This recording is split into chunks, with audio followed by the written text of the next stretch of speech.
ಭಾರತದ ಪ್ರಾಚೀನ ಸಾಂಸ್ಕೃತಿಕ ಪರಂಪರೆಯ ಅಮೂಲ್ಯ ಕೊಡುಗೆಯಾಗಿದ್ದು ದೇಹ ಮತ್ತು ಮನಸ್ಸಿನ ಸಾಮರಸ್ಯವನ್ನು ಸಾಧಿಸಲು ಸಹಾಯ ಮಾಡುತ್ತದೆ. ಇದು ಶಾರೀರಿಕ, ಮಾನಸಿಕ, ಭಾವನಾತ್ಮಕ ಮತ್ತು ಆಧ್ಯಾತ್ಮಿಕ ಆರೋಗ್ಯವನ್ನು ಸುಧಾರಿಸುವ ಶಾಸ್ತ್ರೀಯ ವಿಜ್ಞಾನವಾಗಿದೆ. ಸದೃಢ ದೇಹ, ಉತ್ತಮ ಆರೋಗ್ಯ, ಏಕಾಗ್ರತೆ ಮತ್ತು ಸಮಚಿತ್ತಕ್ಕೆ ಯೋಗವು ಒಂದು ದಿವ್ಯೌಷಧವಾಗಿದೆ.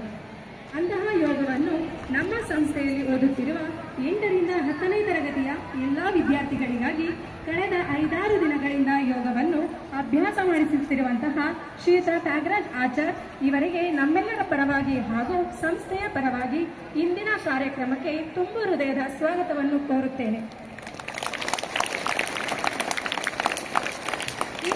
ಇಂದಿನ 11ನೆಯ ಅಂತಾರಾಷ್ಟ್ರೀಯ ಯೋಗ ದಿನಾಚರಣೆಯಲ್ಲಿ ಅತ್ಯಂತ ಉತ್ಸುಕತೆಯಿಂದ ಭಾಗವಹಿಸಿರುವಂತಹ ನಮ್ಮ ಸಂಸ್ಥೆಯ ಶೈಕ್ಷಣಿಕ ನಿರ್ದೇಶಕರಾಗಿರುವಂತಹ ಶ್ರೀಯುತ ಎಂ.ಬಿ. ತಿಪ್ಪೇಸ್ವಾಮಿ ಸರ್ ಅವರಿಗೆ ತುಂಬ ಹೃದಯದ ಸ್ವಾಗತವನ್ನು ಬಯಸುತ್ತೇನೆ. ಹಾಗೂ ಇಂದಿನ ಈ ವಿಶ್ವ ಯೋಗ ದಿನಾಚರಣೆಯಲ್ಲಿ ಪಾಲ್ಗೊಂಡಿರುವಂತಹ ಶಾಲೆಯ ಪ್ರಾಂಶುಪಾಲರು, ಮುಖ್ಯೋಪಾಧ್ಯಾಯರು, ಶಾಲಾ ಸಂಯೋಜಕರು, ಎಲ್ಲ ಶಿಕ್ಷಕ ವರ್ಗದವರು ಮತ್ತು ನನ್ನ ನೆಚ್ಚಿನ ಎಲ್ಲ ವಿದ್ಯಾರ್ಥಿಗಳಿಗೆ ನಮ್ಮೆಲ್ಲರ ಪರವಾಗಿ ಪ್ರೀತಿಪೂರ್ವಕ ಸ್ವಾಗತವನ್ನು ಬಯಸುತ್ತೇನೆ. ಮೊದಲಿಗೆ ನಾವೆಲ್ಲರೂ ಒಟ್ಟಾಗಿ ಸೇರಿ ಇಂದಿನ ವಿಶ್ವ ಯೋಗ ದಿನದ ಪ್ರಯುಕ್ತ ಪ್ರತಿಜ್ಞೆಯನ್ನು ಮಾಡೋಣ. ದಯಮಾಡಿ ಎಲ್ಲರೂ ಕೂಡ ಎದ್ದು ನಿಂತು ತಮ್ಮ ತಮ್ಮ ಬಲಗೈಯನ್ನು ಮುಂದೆ ಚಾಚಿ ಸಂಕಲ್ಪವನ್ನು ಮಾಡಿಕೊಳ್ಳುತ್ತೇನೆ.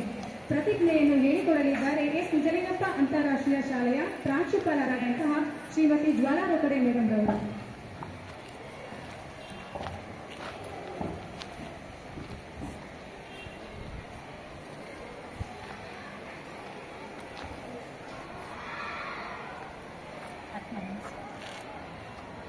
A very good morning to one and all. So as we are celebrating the 11th International Yoga Day today, so we shall have a oath taking right now. Fine? So all of you put your right hand forward and you will repeat after me. Fine?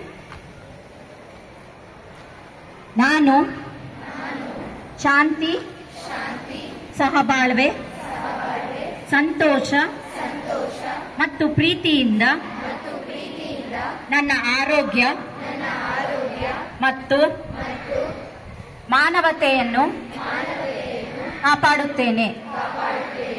ನನ್ನ ಪ್ರತಿ ಕೆಲಸ ಕಾರ್ಯಗಳ ಮೂಲಕ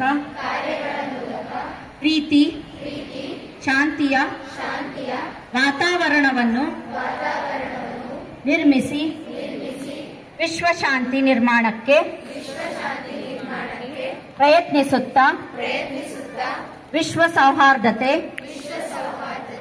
ಶಾಂತಿ ಸಹಬಾಳ್ವೆಗೆ ಸದಾ ಒಗ್ಗಟ್ಟಿನಿಂದ ದುಡಿಯುತ್ತೇನೆ ಮತ್ತು ಪ್ರಾರ್ಥಿಸುತ್ತೇನೆ ಎಂದು ಸಂಕಲ್ಪ ಮಾಡುತ್ತೇನೆ.